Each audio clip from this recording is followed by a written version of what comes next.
Hello everybody and welcome. In this video I will show you how to connect your speaker Ultimate Ears Boom 2 with your Android device. You have to start by opening Settings, go to Connected Devices or Bluetooth. Now click on Pair New Device, and right now you should turn on your speaker.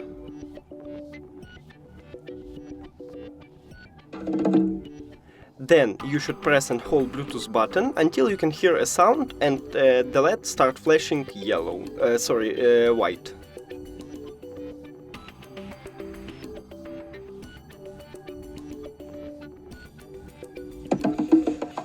Right here, and LED is flashing. So now we can click on UE Boom 2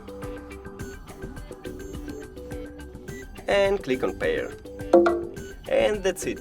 Thank you for watching this video. If you found it helpful, please consider subscribing to the channel and leave the like on the video. It's really important to us. See you later!